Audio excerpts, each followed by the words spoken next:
quickly about NT Live. This is the National Theatre's groundbreaking project to take the work that we do and that of partner theatres out to cinemas across the world. It does specifically focus on that, and that's the main body of my work and my role at the National Theatre. But at the end, I'll also come on to talk about some of the other projects that have launched off the back of NT Live, and also opportunities that we've been able to open up because of doing NT Live. Just to kick off, I want to show you a short trailer that just gives you a bit of information about NT Live and shows you what it is if you've not seen a broadcast before.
So that is one of our marketing trailers, so sorry for the marketing nature of it, but just gives you a bit of a sense of what we actually do. I'm going to kind of give a bit of a whistle-stop tour of NT Live. I'll talk about the background to it and the approach that we took when first setting it up. Talk quickly through how we produce and distribute NT Live, just to give you a bit of context on what's actually involved there. And then move on really to talk about our audiences, research findings, demographics, and the reasons why they do and don't come to see what we do. Sorry. And then move on to talk about our on-demand in schools platform, which is something that we've launched since NT Live began. It's quite a rush through. I'll try not to talk too fast, sorry about that. But obviously there is time for questions at the end as well. NT Live was launched in June 2009. We launched with a production of Phaedra, starring Helen Mirren, and the mission behind it was really twofold. One, as a national institution, for us to be able to take our work out more widely across the country, but also to be able to reach a global audience as well. It was the brainchild actually of our finance director, who was looking for opportunities for us to reach a broader audience and to also generate income back to the organisation. And that's really at the heart of NT Live, that it does both of those things. We launched a pilot season of 4 broadcasts, and that was aimed to showcase the diversity of programming that we have at the National Theatre. But it really was an experiment. No one had done anything like this before. We didn't know whether it was going to work or not, but we had to kind of give it a try. What was really important, however, was that we had support from everybody across the organisation, and especially from the artistic leaders at the top. And we were able to give prioritisation to the cinema experience on the night that we do the live broadcasts. It's been absolutely phenomenal to be involved with NT Live, and we've seen a huge growth since we launched. We started in about 200 cinemas in 20 countries, and now in 2,500 cinemas in 55 countries. And we've reached a global audience in excess of 6 million people.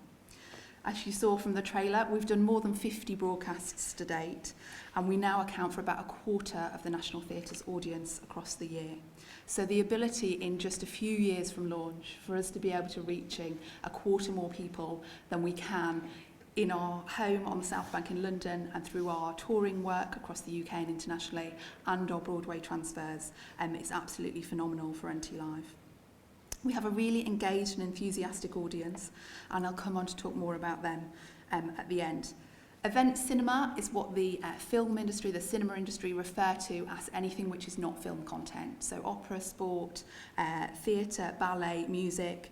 It's estimated to be worth $1 billion by 2019. And in the UK, between 3 and 12% of cinema chains' income now comes from what they term event cinema. And they see this as the area where there's the most growth. So from that perspective, there's absolutely huge opportunities going forwards for it continued growth to happen. One of the key things that we do through NT Live is we have a pipeline and a stream of content, and that comes both from work at the National Theatre, but also from co-productions. We partner with other theatres to present their work. Twofold reason for doing that. One, again, as a national institution, and we're here because we're here as a great example of that, an opportunity to collaborate with partners, but also an opportunity for us to make sure we're taking a real breadth and range of work out to audiences. We try to make sure that we're a bit of a microcosm of the theatre industry and landscape as a whole, so we will programme Shakespeare and classics alongside more challenging new work. We also benefit in the theatre industry from the involvement of people that are recognisable from film and television, and that's been really huge in providing platforms for NT Live.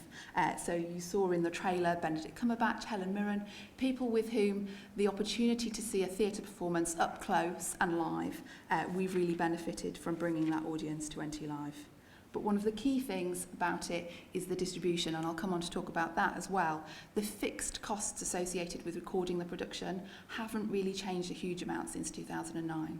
The big driver and the big thing that we've been able to do to grow the programme has been distribution and getting out to more cinemas and more audiences. So when we first launched, our approach was really threefold, and we had to find the sweet spot in the middle of these three things. Artistically, it needed to work. Traditionally, filmed theatre has a bit of a bad reputation. Often the camera's at the back, you can't really see, you can't really hear, and actually the experience of watching the recording isn't all that enjoyable. What we said is we need to throw that out and start again. How do we make the experience for those remote audiences watching in the cinema the best it possibly can be? How do we make them feel like they're not missing out by not being in the room with the performers? How do we give them something different? Financially, it had to stack up as well. It needed not to cost the National Theatre. It's not something that we're funded to do, but it's absolutely core part of what the National Theatre now does. And key to that were both the commercial terms that we set up with the cinemas, our rights agreements, which I come on to, and sponsorship opportunity around NT Live as well. And rights was a massive issue when we first launched and can continue to be so. We had to negotiate with artists, unions, creative teams, writers, and everybody involved to secure what we needed for NT Live. What we did was we, again, tried to take a slightly different approach. So we only secure the rights that we need. So we secure theatric rights for a limited window of time. NT Live isn't available on television or for download online, so we only secure the rights that we needed, and by doing that we were able to keep the costs as low as possible. But what we do in return is we give most of our profits back to the creative people involved in making the shows happen. So the writers, the directors, the creative team, all of the actors benefit when NT Live returns a profit. Also key, as I said, was about providing that quality of experience to the cinema audiences and not making them feel like they were missing out by not being in the room with the actors. We had a really clear steer from Nick Heitner, who was our artistic director at the time when we launched, that although the audience may be losing something by not being in the room, it was essential that we gave them something different and we made them the priority that night. We can have hundreds of thousands of people watching a single NT Live broadcast compared to 900, 1,000 people in the theatre that night. So what we had to do was give over the space to them and make sure they were getting what they needed. And key part of that is the production process. So I won't talk about this too much because there's a short film that goes into it a little bit more, but we do a recording to start with, which the camera director works from to do a theoretical script of what they think is going to work. We do change lighting as well as things like costume, wigs, to make it work on camera like it does on stage. So it's not about changing the design or making it different, it's just about making sure it represents accurately what's happening on the stage. We do 2 full camera rehearsals, so they're full show performances but without an audience present. They're just for the broadcast team to learn the show, find out what's working and what's not working. And then really, really importantly for us, we all go and watch it in the cinema between those two rehearsals. So we, as the people involved in producing this, experience it in exactly the same way as the audiences are. Just like if you were directing a show for the theatre, you would sit in the space and watch it. So we sit in the cinema and watch the cinema experience. It's very different to watching on a small laptop screen or on a monitor to seeing it on a big screen in the space. And then we do, the broadcast itself is absolutely live, but we give over the best seats in the house for the cameras. So on a typical NT Live, we can lose something between 200 to 300 seats to be able to accommodate the cameras. And we treat the space a bit like a TV studio. So the audience coming know that it's going to be a broadcast performance, but there's an extra sense of excitement and energy and adrenaline. The performance is absolutely on point, but the actors always say to us afterwards that it felt a bit more like the first night or press night. There's that added adrenaline involved in knowing that so many people are going to be able to see it. But most importantly as well, what we're doing is a bit of a hybrid art form. We're not making a film, we're not making a television programme, and it really isn't the same as a theatre performance. But what we're doing is capturing that theatre performance and providing audiences with a way to be able to see it. As I mentioned as well, distribution is key for us. The costs associated with NT Live for a single broadcast, anywhere between £300,000 and £500,000. So the costs are not insignificant in making this happen. When we launched, we knew that we wanted to be able to reach widely across the UK, but also that the international perspective would be able to generate further income for us. We've really grown the distribution incrementally, and it's been about finding the right partners. We don't have huge movie marketing budgets, but we do have the same reach as some Hollywood films. So it was really important for us that we found partners who we could work with, who would have an audience, be able to reach that audience and bring the audience to what we do. Across the UK, we're now on about 700 cinema screens, which is about 90% of cinemas across the UK.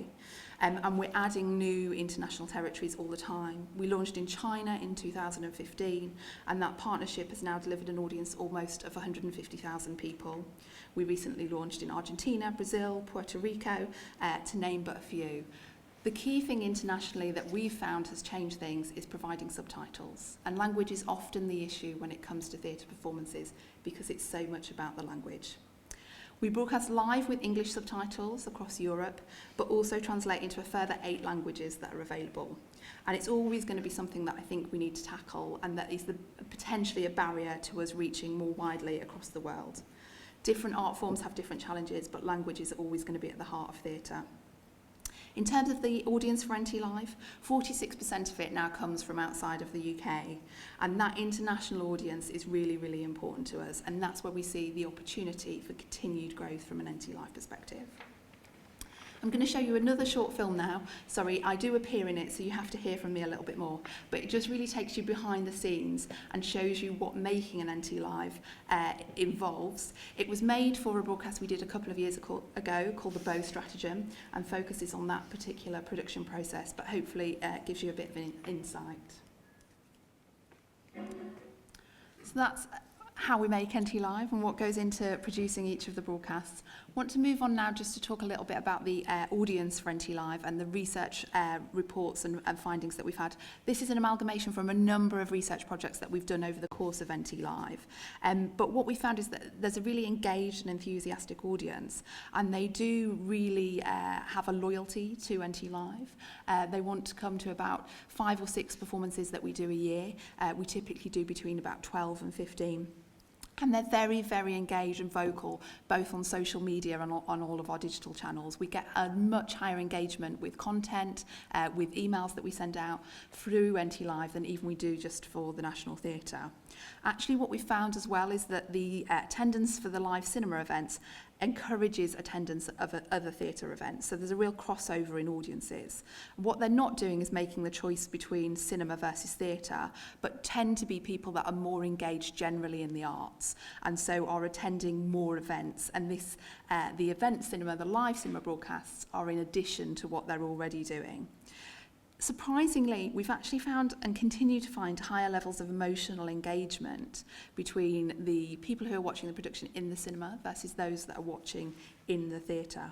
We think, and the feedback shows, that this is probably from the kind of cinematic language. You do get close-ups, you get the slow tracking shots. We're able to kind of focus the attention on the audience, really on what the director has intended for them to see. So it amplifies the story and amplifies what the director's vision for the show has been. So although there are compromises made and the audience only gets to watch what the camera director, has chosen for them to see, that's actually encouraging them to engage more with the piece. We're also seeing, from an access perspective, we're reaching new audiences, but also lower income audiences. The ticket prices for NT Live in the UK are capped at £20, and across Europe it's around about €20. So we're seeing it bring in a different group of people, but obviously from a geography perspective as well, we're reaching people that may never come to the National Theatre. And also anecdotally, we hear that sometimes people just benefit from seeing the close-up, hearing it really clearly, and not having to buy a cheap seat at the back of the auditorium. Liveness has come across as really important when we first started, but actually convenience has become more important for people. And surprisingly, actually being able to go at a time that works, the fact that it's down the road from them, are things that people are reporting to us that are really important. So that breadth of distribution again has become something that's important to what we do. And then the reason that this says quality, quality, quality, quality is because whenever we do any survey work with our audiences or ask them to feedback, the thing that they continually report to us is that the quality is so important. Whether that's the quality of the production, the filming, the sound, the screen, the projections, the quality of the seats, the quality of the wine in the cinemas, or the popcorn that's on offer, and people really value that as part of the experience. And so we have to make the best we can with the resources we've got available, both time and money and people. And as you can see from the film, we put as much as we can into doing that. What we have found, though, is that once audiences have decided to attend an NT Live broadcast, there are still barriers, and we're working to break those down. But before I get onto that, just a little more detail about the demographics of our audience. Not unsurprisingly, it skews slightly female, both in terms of audience and in terms of the people that are actually booking the tickets. But what we see is really fantastic breadth across the age range. The disappointing thing is the 6% 45 to 54-year-olds, and that's our target going forwards. But to see the younger audiences from 18 to 34 also engaging with us. This is representative across the course of a year, but what we do see is that it skews more on particular productions. So those shows that feature Benedict Cumberbatch would have a stronger representation in the 18 to 34-year-old bracket. The more classic work that we do has an even stronger representation in the 55-plus bracket. As I said, there's quite a lot of motivation for the audiences in terms of coming, but continue to be barriers. The big thing is the subject of the play and the importance of reviews. So if something has been well received, people really don't want to miss that opportunity to be able to see it. But there's still a number of barriers. As I said, convenience being one. One of the things we've started to develop in the last few years, although we do the live broadcast itself, and that's typically on a Thursday evening, actually the opportunity to go on a Sunday afternoon or a Wednesday morning to see the production not live has been important for audiences who want that convenience factor, want to be able to choose a time that works the best for them. There's still a misconception and misunderstanding of what the concept is. People think it's still going to be really bad. And that's a massive piece of work that we need to do to convey it's not bad. It's different, but it's definitely not bad. And actually, people think they're going to miss out. This direction is going to mean they can't see the things that they want to see. And although we feel very familiar with filming theatre because we've been doing it for so long, still audiences-wise, both in terms of potential audiences who are aware but have never come, the big challenge, the big barrier for us to get over there is understanding what the concept is. And as I mentioned earlier, language. When we first started, we really prioritised reaching English-speaking territories. Subtitling has enabled us to reach more widely, but language is going to continue to be an issue for us because that's the nature of the art form that we do. As I mentioned at the beginning, what we have been able to do is to build other platforms and other ways of reaching the audience. So in 2015, yes, we launched On Demand in Schools. It's a 3-year pilot project at the moment. We're launching 3 titles per year, and it's available for free in schools across the UK. We've had over 3,000 schools sign up, and that was a third of secondary schools signed up in the first 12 months of launching. The titles are exactly as they were for the NT Live, and you can access the full recording. It's also chaptered, so it's easy for teachers to use in classroom, and there's a huge amount of supporting material that goes alongside it, both videos, PDFs, teaching packs and resources. But this has been an absolutely fantastic way for us to be able to reach the next generation of theatre goers, and is especially important at the moment when arts education is being less valued for us in the school curriculum. We found from this that it's being used by both English and drama teachers, so actually that element of bringing the text to life has been really important. And this year we launched our first primary title, Treasure Island, which also has opportunities beyond English and drama, so history, geography, and we've made resources that speak specifically to those elements of the curriculum. I'm going to wrap up now, but just to say, NT Live has seen absolutely phenomenal growth. We're continuing to grow both the number of broadcasts that we do and our partnerships as well, and have a real international focus going forwards. I have talked specifically about NT Live, and that's our cinema broadcasts, but also what we're able to do off the back of that is look at more broadcast opportunities and ways of taking our work out to reach a broader audience. Thank you.